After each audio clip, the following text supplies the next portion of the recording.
What's up, guys? Brother Man Chris here. Now I wanted to hop in real quick and talk about a movie that's out. It's called Detroit. You might have heard some interesting things about this movie because it's getting completely opposite reviews. Is it opposite or mixed reviews? So it's getting mixed reviews. Like literally, you could talk to one person and they're like, that movie right there, you need to see that. Mind blowing. Completely mind blowing. Somebody else be like, man, I ain't never seen that mess again. Some BS. I walked out halfway through. Don't go watch that. Save your money. Like I said, mixed reviews. So I wanted to talk about it. Probably should be called Algee Motel. It's based on a true story that happened at the Algee Motel during the Detroit riots of 1967. Now, yes, this movie is about a sensitive subject, but let me say, this movie is created to grip you. And this movie depicts the pain of real people that so many Americans act like don't exist.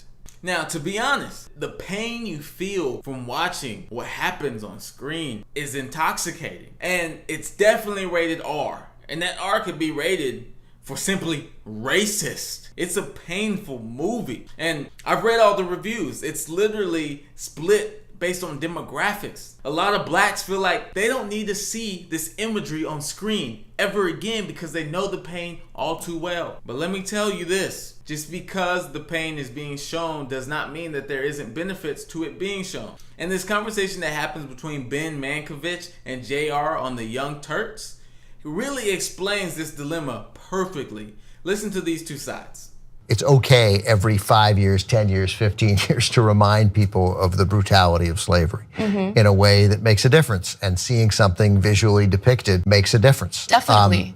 You know, Roots changed I assume I would have come to this outlook anyway, but for guys of Mark and I, our age, Roots was like getting hit in the face with a baseball bat, right? I mean, I remember every part of it. I remember every night talking about it and watching it and being, edged and sickened by it. So, and I'm sure if I saw Roots again now, there'd be some flaws with it. But at the time, it was pretty powerful. So yeah, and it was an emotional assault. That's right. And this could be the same thing. Right. Exactly. So this is the thing. Last thing. I'm sorry, Anna. So the emotional assault will come and change some people. Is the hope, right?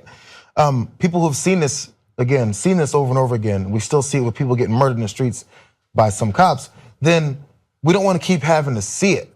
So we've seen it, we know, we're like, Jesus, how much more entertainment you gonna get off of replaying lynchings and replaying rapes and replaying whippings? I've seen this before, I don't need to see it anymore. It's visceral now for a lot of people.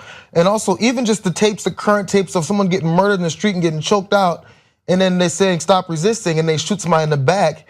We go, we know this happens. Why do I need to tape it and show my people's murder on television for you to believe me? Yeah. So you have to be entertained and then changed before you believe what I've been telling you for decades. And it's frustrating.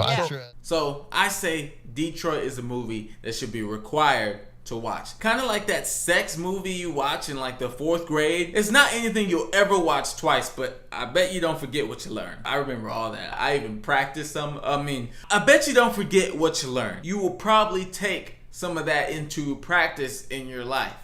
That's where I was going. So start having the conversation with your peers and start having the conversation right here. Go ahead, subscribe. We have new videos coming out every Tuesday. Smash that like button if you agree. If you disagree, go ahead and say dislike. Let's have the conversation down below in the comments. Again, it's your boy, Brother Man Chris. I'm out.